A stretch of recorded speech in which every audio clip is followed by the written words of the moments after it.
Welcome to Fearless Females, where ambition meets resilience. Meet your guide, Lorie Jones, owner of Fearless Financial Advisors. Join her and remarkable women executives as they uncover the triumphs and transformative moments shaping extraordinary careers. Ready to be fearless? Let the journey begin. Good morning. Thank you for joining us again. Thank you so much for all of our loyal Fearless Females listeners out there. And if you don't mind just liking, subscribing, signing up for, following the podcast, I would really appreciate that. So it grows my numbers in ways that I don't understand, but my podcast people tell me are really important. So if you don't mind just taking an extra minute to like or subscribe or whatever it is you do on these podcast platforms, I would appreciate it. So today we're chatting with Marta Spirk.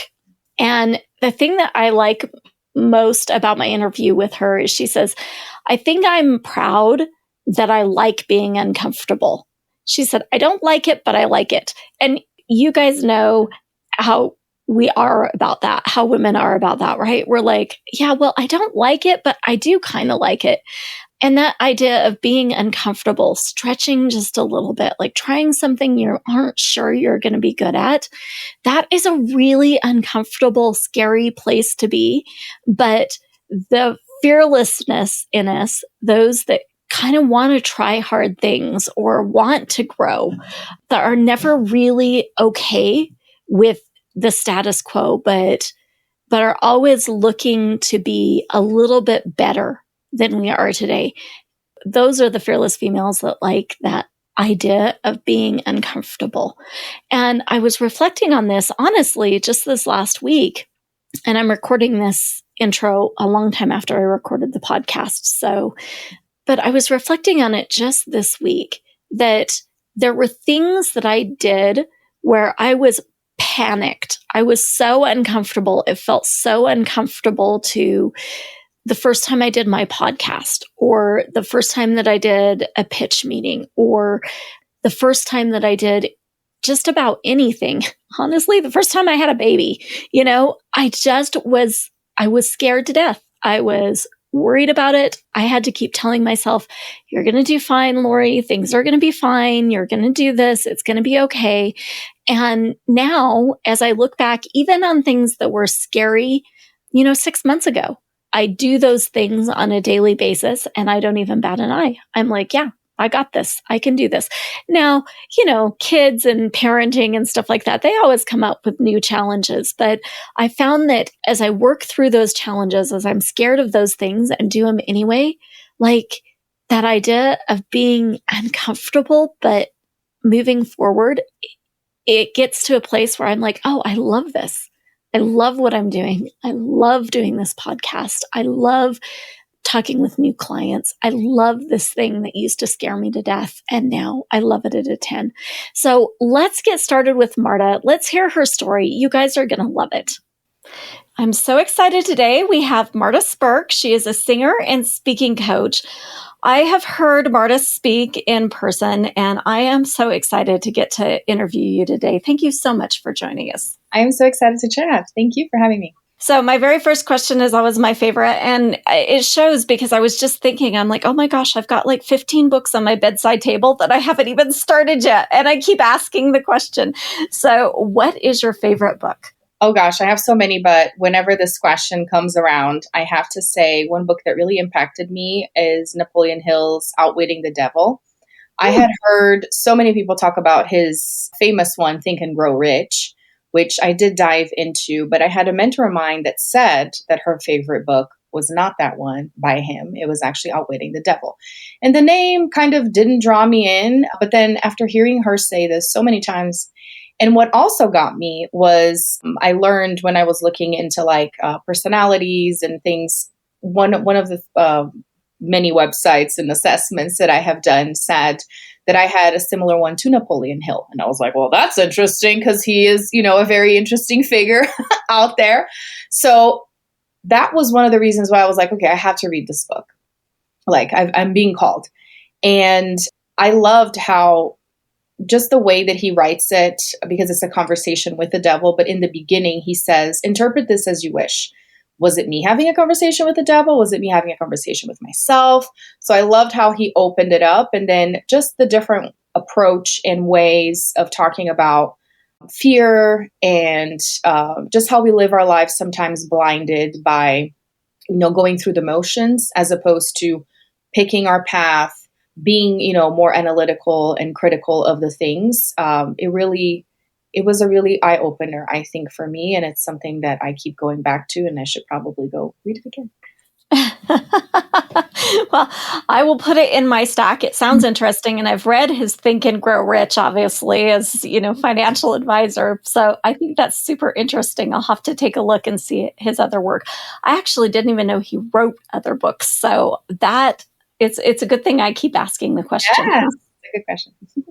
So tell me a little bit about your journey, Marta. How did you get started? How did you get where you're at today? Just tell me a little bit about you. Yeah, of course. So everything started in Brazil. I am from Brazil, born and raised. And from a very young age, I was very passionate about the English language. Obviously, we have lots of influence down there from American movies and music. My parents grew up, in the 60s listening to the Beatles and Nat King Cole and Frank Sinatra. So that was on all of the time in our household, which was fun. I'm very grateful and I'm grateful to my dad for that, because he was a big musical influence in my life, which then had everything to do with the English language, because the songs were mostly in English, even more so than songs in Portuguese. So I kind of took it to the next level for me. I would listen to music. Back in the day, obviously, there was no internet. And so I would have to stop cassette tapes or CDs and try to write down the lyrics as I started learning more English. And by the time I was 14, I started tutoring English to friends, because they recognized I was so good at it and they needed help for school or for private lessons and things like that. So my entrepreneurial journey kind of started there. And the other piece that really contributed to me being where I am today is my mom became a pastor. She opened up her own church, which was interesting because my dad wasn't really involved. So it was kind of her being, the pioneer. And now I see a lot of myself in there as well, and, starting my own thing. But she started because of the influence of an American minister that she would attend conferences of in Brazil. And eventually she started hosting a part of his team in her church. And I was very young, but by the time I was 18, I was appointed the official interpreter. So I was on stage with these 50, 60-year-old ministers from a very young age, and I was in charge of communicating the message. So I loved the challenge of having to listen to sermons and get used to that person's style and study the Bible and have to know these things fast, because that's what an interpreter does. Like, think fast. Whatever comes out of your mouth is what people are going to take, and I loved that thrill. And that also combined with being on stage singing and, being involved in worship. So music and English, they were my thing from the get-go. And eventually I met my husband in church in Oklahoma, where we attended the church conferences for that one minister. I moved to America. I had already gotten my bachelor's in translation, and then I did my master's at CU Denver, because when we moved, that's where we were living and that's where we stayed pretty much. And languages were my life. So before having kids, that was my identity, was Marta's a walking English dictionary. Just ask her anything. And to this day, sometimes my mom will send me messages and she's like, oh, I just heard this word. What does it mean?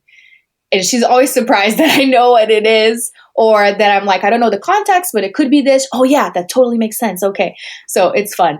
But then plot twist, I had triplets in 2016, which, as you can imagine, turned my world upside down. I mean, motherhood in general terms will do that, but having three at the same time, it was a huge identity crisis, I should say, because I had an identity, right? It felt like I had already built this life, but it was also an opportunity for me to rediscover or completely change. And that's what I started realizing. Like, I could play the victim and be like, woe is me, because many people started seeing me that way.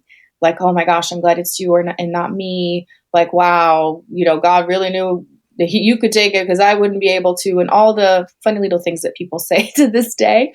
Or I could, create my own path, forge my own path. And that's when I started understanding that I could start my own coaching business. So back in the day, direct sales was blooming online. Everything, you would see on your feed on Facebook was people selling some kind of product from some kind of company. And that's how I got started. It's like, oh, you can make easy money off your phone while your kids are sleeping.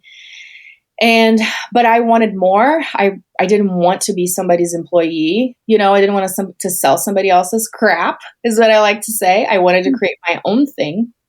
And being a teacher for so long, like I knew I could teach something to someone. And that's how it got started. Was I could start creating content and I could start teaching people how to create content. It quickly turned into a marketing thing because people saw that I was really good at showing up and I was very persistent and determined. But then I rediscovered the teacher, the language in me, but not a foreign language, teaching somebody a foreign language. It was more so a language of sales. Like, how do you talk about what you sell? Mm-hmm. How do you, present yourself? So it morphed into something else. But at the end of the day, the roots have always been the same. I recognize that. And I started doing more speaking. I started doing more singing. I combined all of these passions. And now what I do really is this huge combination of all of the gifts, which is helping women show up, not be afraid of the spotlight, helping them create a compelling presentation to talk about themselves, their story, and their business. And it's been a lot of fun. The thing that I loved most about what you said is like, you just weren't content to kind of follow the path that everyone sort of had set out for you. Like, this is what people do who do your job. They do marketing. And you're like, but that's not what I do. Yeah. And you kind of created this whole, your own very personalized job and your own very personalized, I would say, more of a calling than anything, because you can't really put it in its box. And I love that you thought and had the courage to like just show up the way you wanted to show up, despite what everyone's saying. Hey, this is the way you do it. You're like, but that isn't the way I do it. Right. How did you have that courage? Oh my gosh, it didn't always sound like that, or I didn't even, know that I was doing that. But I think at the end of the day, I won't be put in a box and I won't be denied. I think that's the main thing, because even leaving Brazil to come to America, like that was the beginnings of the real Marta showing up of, I was pretty set in life. My parents are pretty well off. My dad is an entrepreneur. He built a business of 30 years that he now sold. He owns lots of property. And he had said several times, I can, give you one of the office spaces that I have, and you can start your own English school or your language school. I could have followed that path, but I am not the person that follows the path of least resistance, So in my mind, it's like, no, I will go move to a completely different country where you have no ties, that you can't support me zero except for giving me money, but I will have to, manage it and do whatever with somebody that I didn't know fully because we dated long distance. So I've always been drawn to the unknown, to the challenging, to the different, because I want to see what I could do, So I think that's something that I was really born with, and blessing and a curse, obviously, because it's like, when do you just stop and be content? And I think 8 years into my business journey, I have found a place where I have released a lot of the pressure that I put on myself to always keep on going. Like, that's not going to go away now, I realize, because it's part of my personality. Mm-hmm. But there is a moment, and I think it comes with age too. I'm almost 40, where it's like I get to relax and I get to enjoy time because my kids are getting older as well. So I guess to answer your question is, I was born this way. I love that answer, actually. It does come through. Like, some people just are not content with rule followers or with the box that they're put in, and they just need to create something. So yeah. I love that for you. What is the best investment you've made in yourself? Is there something you can kind of look back on and you're like, it sounds like there are lots of different investments that you made, but is there one that you're like, oh my goodness, I just wouldn't be where I'm at today without this? I had a male coach early on, and he was kind of like a dad to me. And that's exactly what I needed, because I had worked with different people, guys, women, and there had been a lot of people that had said, if your husband's not supportive, or, you got to show him that you're independent and you're going to follow your own path, which there's some truth to that. But it was nice to have somebody that was older, that had been in the industry for decades, that had been, married for many years and had kids in a successful business and career, kind of walk me through how to grow my business, but also be mindful of my husband with me being a woman. So I really appreciated that. And I feel like sometimes our coaching sessions were more therapy sessions than anything. It was like him holding space for the woman he saw in me that I could become, And I think a lot of it too is me still seeing myself as a little girl and putting up this image of this empowered woman that does all these things, but I wasn't seeing myself that way. It was kind of like I needed that inside job. So I worked with that coach for 2 years. I had the opportunity to eventually speak in one of his conferences. And I'm very grateful for him taking me under his wings, because it really, one of the things that he always says is, I just gave you permission, to show up and to shine and to be seen, which I wanted to be seen, but it was different, it was a different dynamic. So I'm very grateful for that. And what way did he help with the family and the personal growth? Not only did he help you see yourself as you were and as you were showing up, but you said he helped with like your relationship. Was it like I know that with me, I spend so much time working a lot of times that I don't focus on my marriage occasionally. And I do need to be reminded that, hey, that also needs to have a place in your life, that balance idea. Is that it? Or is it something magical that maybe I need to know? Well, I think a lot of it was having conversations with him about how I would sometimes not be upfront about things because I was afraid of my husband's reaction, or how should I position this? How should I tell him? Like when I started doing in-person events, like it's so interesting to see like the evolution of me, because now I do things that in the beginning it was like I could never do that, because if I tell my husband, he's going to be so mad, and now it's just become a part of my career. And it was just, I think, having somebody that understands what I was doing, because I could have this conversation with my mom, maybe with my sister, or with somebody else that was close to me, but they don't have the same business experience to be like, oh, this is how it's done. You know what I mean? So it was nice to have somebody that was in the coaching world, that had built his own business, that was an entrepreneur, but also was a family person. And a man as well, because then he had that perspective of, he helped me picking the picture for my cover for my book. Like he was very mindful of, this is empowering, but it's also not going to be something that your husband may be upset about. Like he would give me certain pointers like that I think were really, really helpful. So I think in those general terms, it was nice to have, a man's perspective, but from a man that was kind of like my dad. Yeah, that's so interesting. What about bad advice? Did you ever get any really bad advice, Marta? And did you take it or did you not? Did you learn? I don't know if it was bad advice. I think it was well-intended, and I think it could be good advice depending on where you are in your journey. But I had a mentor of mine say, don't ever publish a book. Like, you're not Oprah. Who's going to read it? It's just going to collect dust in your garage, and you're going to be wasting money, especially in the beginnings of your business. So I think there is some truth there in terms of, if you're barely, making ends meet, investing thousands of dollars in publishing a book is not going to be your big break. Because oftentimes somebody that is a publisher, right, they will sell you that. They will say, whoever's selling whatever, they're going to say, this is what you need to really blow up, and that you can't make those promises because you never know, right? And then when I started working with this male coach, actually, that had published 9 books, one of the first things that he recommended was, you need to publish a book, because that will create authority. It doesn't have to be the canon of your life.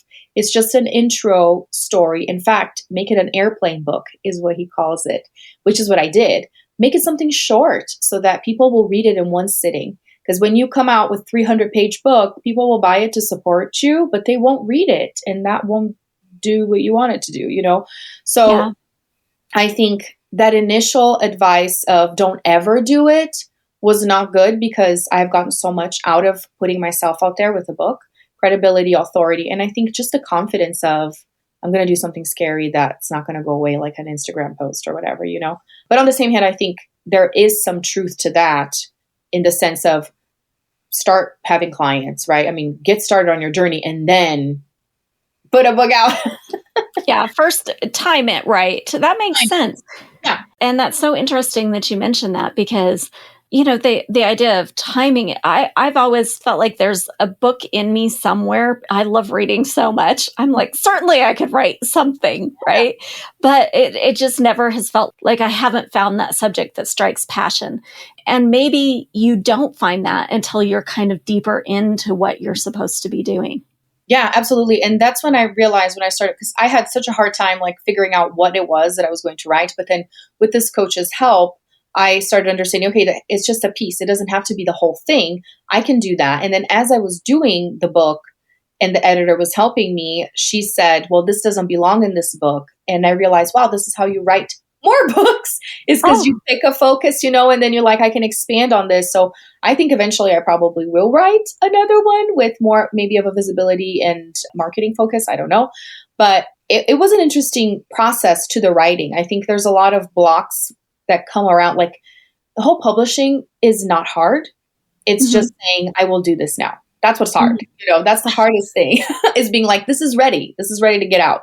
Because so one of the other pieces of advice that this coach gave me was I couldn't write. So I just spoke my book. I recorded it. And then I had a ghostwriter, transcribe it and make sense out of it. So that's what I did with his recommendation was I can absolutely talk. That's my thing. Because I'd had a podcast for a while then too. So I just recorded what would be the chapters. And I hired a ghostwriter to make some sense out of it. Then the editor helped and I, spruced up some stuff. So you can absolutely do it. It's just deciding I'm going to do this. Yeah, I love that. I love that you were willing to think outside the box. Speaking of not being able to keep you in a box, like you were able to think outside of the box and you're like, I'm not going to be the traditional writer either. Like my book is not going to come into this world, by setting pen to paper. I need to use the talents and bring it about the way that I feel most comfortable. That's cool. That's how it was.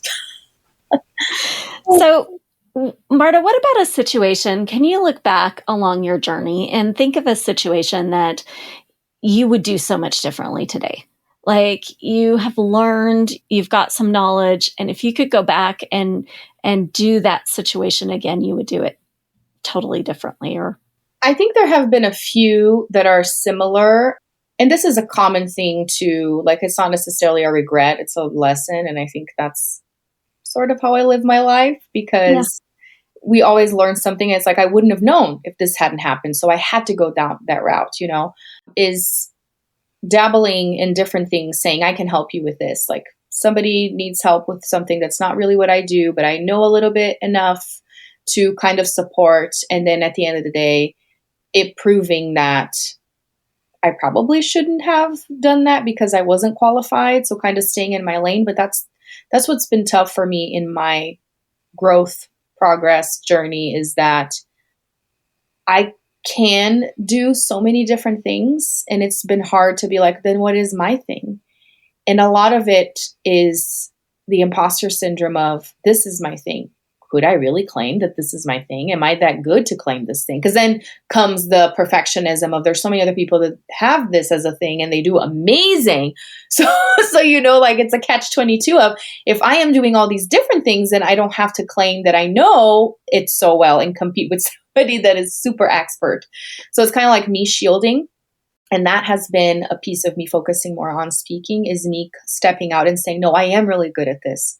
And I am going to own it. It doesn't mean that there are other people that are better than me or that do a better job. It doesn't matter. I get to own this for, where I am in life. But anyway, so I helped, authors for a while, creating like social media content. And I dabbled in like human design and doing other things. And I did well. And I had clients that were like, oh my gosh, the way you do things or the way you explain it, it's different from anybody else. So having that feedback and the validation kind of contributed to me trying these different things. But at the end of the day, I knew it wasn't my thing, but I was just kind of lost and I had to experiment. So I guess if I were to go back, which like I had said, I still learned the lessons is I probably would have, and I had mentors of mine say, you should just be a speaking coach because that's clear. And people need that and they will buy that. But I was afraid. That's the reality. I was afraid. But if you were to ask me, I would have said, oh no, I'm more than that. I can do other things, you know? Mm-hmm. That's really interesting. That idea of I can do so many different things. It's really hard to say, hey, I'm best at this. Yeah. And own that and feel that, like you said, that imposter syndrome sometimes, like, this is what I'm really good at. But having the space to say, yeah, other people are good at it too. But guess what? I am too. Yeah, I know. It's so tricky because then it's like, no, but I want to be the best in the world, but I can't claim that. Therefore, it's just a mind game. Yeah. Yeah. So if you could go back and high five yourself for any financial decision that you made along your journey, what would that be? Oh gosh, I have to say a recent one for sure. I have a friend that had her own business and then she started working as a coach inside somebody else's business because she was tired of the prospecting and the marketing. And a part of me resonated with that because that's the hardest part of it. It's like we're all like, I just want to coach. I just want to do what I'm good at, and then come to me and pay me and I'll do it. So I got that. But in a way, I was like, I don't want to be a part of somebody else's business. Like it was the same dilemma, that I've had before. But it was interesting to see how she would still share with me how amazing that program was and how she would see people having results. And because she's a copywriter, so she was working inside somebody else's business coaching program. And finally, after 2 years, she's still working with that coach and saying, I have never seen anything like this before. This lady's German. She's so focused and structured. Her clients are doing amazing. I was like, whatever. I'm going to try this out because it wasn't just me reading a page full of testimonials. It was an insider, and it was a good friend of mine. So last year, I invested in this coach, and it was actually the tipping point for me to pick the lane of the speaking. Like it was having somebody like her tell me, you need to pick a lane, and me being dissatisfied enough with my journey to be like, I'll do whatever you tell me at this point. So if this is what it takes, and it really revolutionized everything for me. And I think it's timing with other things in my life. So again, it's not like everybody should go and do this because it's going to be, what's going to change it. It may be, but I know it was timing with where I am and was in my journey. With what I said, being 8 years in this business, I finally feel like I have that release. And it's just like me settling into Marta, took you this long, but whatever. Of being able to admit I'm really good at this and working with clients and having their feedback and seeing their progress and having them tell me like, I've never had anything like this before, and really feeling it and setting aside the imposter syndrome to some capacity, not 100%. But I think, investing in this coach really made a huge difference for me. And like I said, because of the way she does things, but also because of where I am in my journey now. That's great. It's really nice when you look back on a decision that you made and you're like, oh my gosh, I'm so glad I did that. Like my life is like 20 times better than it was before. And I can't believe I didn't do it sooner sometimes. Yeah, totally. And I think it would have been extremely helpful. Absolutely. Just because of the way she does things, but also the timing, it couldn't have been better. And I'm very grateful. Yeah. What scared you the most when you started down this journey, Marta? Is there anything that scared you, and does it still scare you?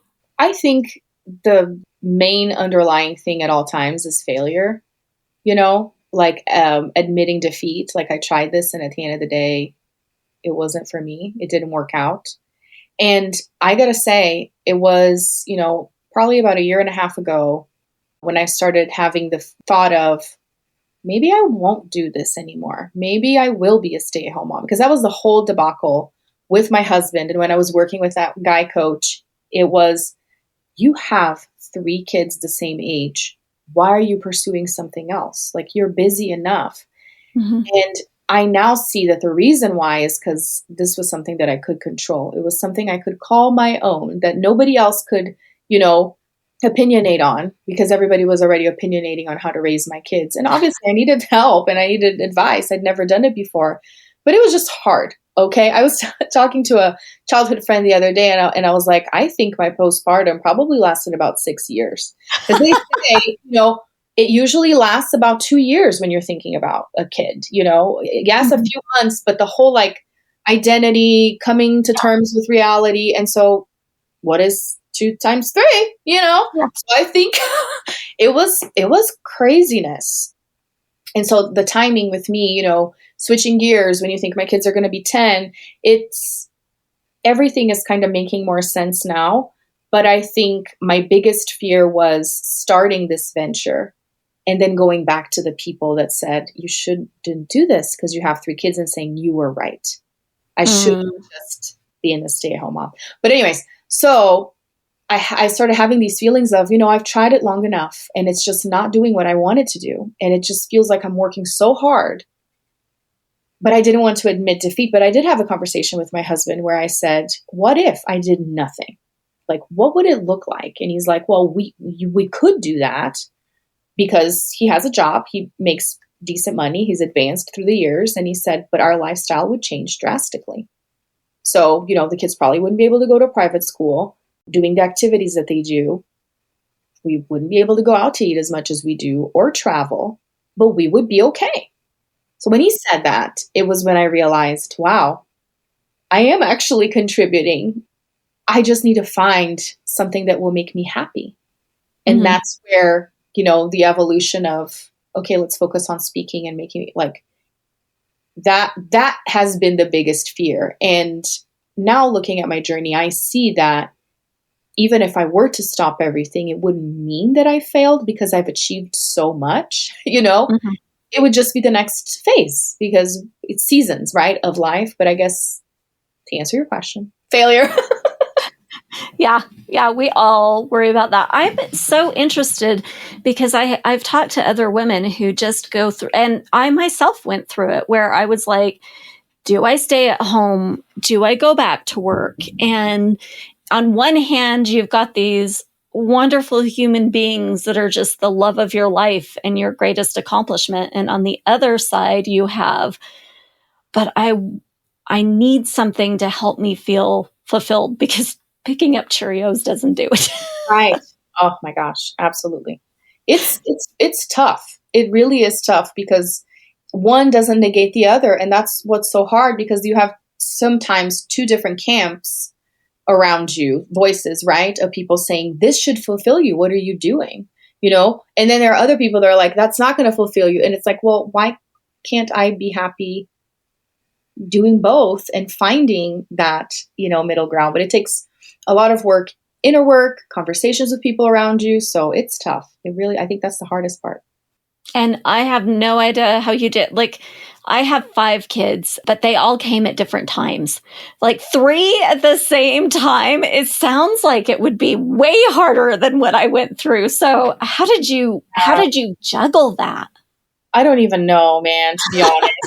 It's like I said, it's like 6 years of let's just do the best that I can do at the next moment of the day, But it was helpful to kind of treat it like assembly line in a way when they were very small, right? Like changing diapers, everybody's going to have their snack now. Now, as they're older, the tricky part is they have their own desires and their own personalities, and they respond differently to things. When they were little, I could control that more. Now it's like, oh, I want eggs. I don't want eggs. I hate eggs. Next day, I love eggs. I want all the eggs. And it's like, well, what do you mean? Like, there was one of these days, my daughter decided, I hate ketchup. Ketchup's disgusting. And it's like, what? Everybody loves ketchup. That's what we do, Or I hate ice cream. Like, they will come up with these things. And that's the hardest part. But anyways, to answer your question again, I think what was easy about starting when they were younger is that it was easier to manage, because they were all kind of doing the same thing. They were the group. In fact, I remember going to pediatrician appointments, and they would ask about each child individually, and I would just respond, they, because it's like, I don't know how to separate. It's just this group, and I take care of the group, But then obviously they are individuals, not to take that away from them, but it was a lot easier then because it's like they're all eating the same thing because they didn't have major allergies or anything like it. None of those things showed up early on. So that made it a lot easier. And the other thing, when you're talking about investment, when it comes to personal investment, is I hired a sleep consultant when they were very small because I had them in Brazil. And then we moved to America when they were 9 months old, that was the journey itself. I can imagine. Before I moved, because I had, my parents down there in Brazil, and I had a nanny, I had somebody that helped me with the house. When I moved, I knew I wasn't going to have any of that. And I had been already like in groups with American moms and just knowing that I was going to move. And they started talking about sleep consultants, which was not something common in Brazil at all. I don't even know if it is to this day because you have so much help. So it's like, if you want to sleep, somebody will watch your baby. Okay, fine. I knew I wasn't going to have that. So I was like, I wonder if somebody can help somebody with 3 kids. And I remember having a virtual conversation with this lady. She's Brazilian, but she lives in Canada. And I said, how will this work? Is there hope for me? Do you have to come here? Like, she was like, no, everything's going to be okay. We're going to figure this out. And with her help, they slept through the night the first night. And then she started helping me with naps. And that is what saved me, was the structure of the day. I feed them, they play a little. Now let's put you down to sleep, and how to do that to make sure that they did sleep. And then I could get some stuff done, do my workout, clean the house, prepare the next meal, do something online, So that's how I did it, really, was that My structure. gosh. I wish I had known about that. That would have been, by the time I had my 5th, I was basically in tears. I'm like, I haven't slept in like 10 years. I know. I mean, no sleep, it just makes you a miserable human. Yeah, it's hard. Marta, did you face any unique challenges because you were a woman along your path?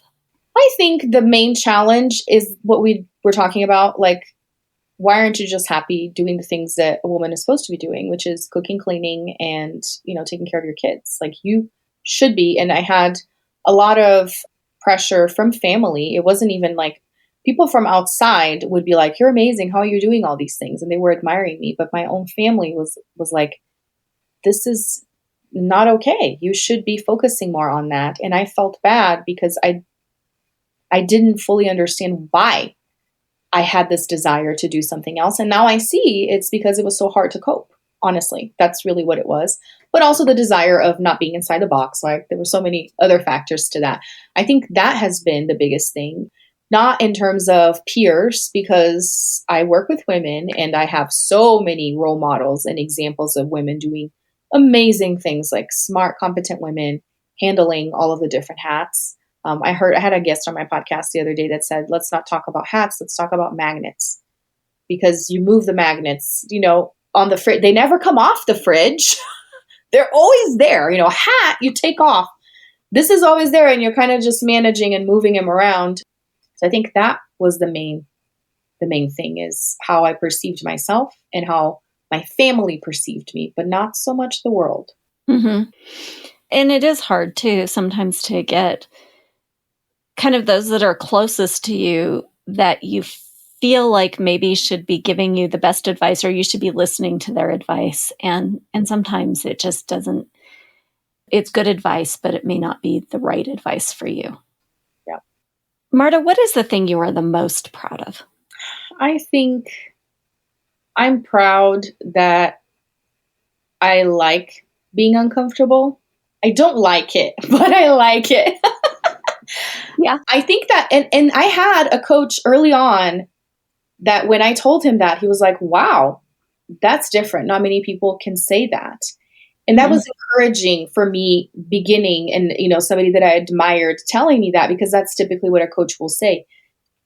Take yourself out of your comfort zone, yada, yada, yada. And obviously I have been in my comfort zone at times, but in general terms, I have to say I like challenging myself. That's something that I pursue, is what is the next level that I can reach that's going to challenge me. And then when I do it, I'm like, what am I doing? This is ridiculous. You know what I'm saying? What was I thinking? What was I thinking? But then on the other side, I'm like, that's why I did it. The satisfaction, the lessons. So I think I'm that's part of who I am. Again, like, I was born this way, and that's what I can bring to people as well. It's a double-edged sword in many ways, because it's like, when do you stop? Just chill for a second there. You don't have to be a thrill seeker all the time. And it's not that I'm like putting myself in dangerous situations, flying off, planes or anything like that. That's not what I'm talking about. But it's like doing uncomfortable things, speaking up, launching something new, trying something different. I'm proud of that trait. That is a hard trait. I say that I do hard things fearless, right? You're a little bit fearless. Or maybe a lot fearless. That's a good word. So, but I'm not sure that I've embraced liking it and seeking it and stuff like that. And I really admire those people that do, because your coach is right. It's hard to find someone who really models that behavior. Mm-hmm. Yeah. Yeah. Well, and at the end of the day, it's not necessarily being, absence of fear. Right. Like they say, it's like doing it anyways. Yeah. And going through your mind and being like, what am I doing? What am I doing? I think my heart's going to explode out of my mouth. But scared just pushing. Yeah. Scared to death and doing it anyway. That's my definition of fearless, by the way. Yes, so. That's it. That's totally it. Any advice for a young lady who's just kind of starting down this path that you're so successful at that would help her be successful like you? Yeah. Interestingly enough, one of my clients said, I have a niece that is a senior in high school, and she's wanting to get into music. And I wondered if you would have a conversation with her. And I said, sure. And it was interesting because going into the conversation, I was thinking, do I really have anything valuable to say? Like, can I even give steps to somebody that has nothing? Because I'm so used to speaking to somebody in their 30s or plus that already has some type of life, and now it's like, okay, I'll give you some steps. But now to somebody that is just starting out, and it was interesting because I felt super empowered after our conversation. I was like, wow, she really walked away with action steps. Imagine that. But basically the gist of, regardless if it's musical or anything, it's start asking questions, be curious, because that is perceived very highly by older people, right? So because as I started talking to this girl, she was like, oh yeah, I did some work with an orchestra. I could connect with them, contact them and say, hey, do you know of anything? And I said, yes, absolutely, because that's not something that a lot of young people do.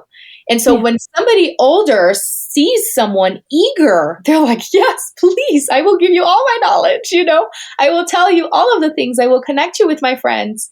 So that's where it starts, because what is that? It's networking. And you and I both know that that's what builds us, is relationships. So being willing to step out and ask questions, even if that's not going to be the person that's going to open all of the doors, because I think that's the expectations, that I'm going to be taken under the wings of this person and they're going to fly me high into stardom or whatever it is that you're looking for, success. It probably won't happen that way, because it's going to be a series of connections and conversations. But be curious and ask questions and start off somewhere, start taking steps, because you never know who that person knows or what they're going to suggest to you and where you're going to go next. But don't just sit there wondering what you can do. That's something absolutely in your control. Is I know someone who does something similar to what I want to be doing. Well, then that's all you need to start. Is going to have a conversation with that person. Yeah. And that one leads to another one, which leads to another one. And pretty soon you've got a whole network of people who you can help forward. And then I would say eventually, like, pay it back. Yeah. Like when you're on your way, when you're young and you're on your way and people help you out, like, turn around 20 years down the line or 10 years down the line when you have something to offer, and take that conversation with that young woman who is just coming in. Make time to answer those questions and pay it back. Yeah. I love that, Marta. Thank you. That was great advice. So thank you so, so much for spending some time with us today. I really appreciate it. I've appreciated hearing your story, and you've really given me a lot to think about. If I have a young lady who wants to get in touch with you and ask some of those questions, how does she do that? Well, you can find me anywhere. I am visible. That's part of the plan, the master plan. And I have my husband to thank for having a very unique last name. But if you Google me, Marta Spirk, you should find all kinds of different things and ways to connect with me. I'm on LinkedIn, Instagram, Facebook. I'm also on YouTube. You can find me on Spotify and streaming platforms because I have my own music out as well. Or my website, martaspirk.com. Thank you so much for your time today. I appreciate it. Thank you.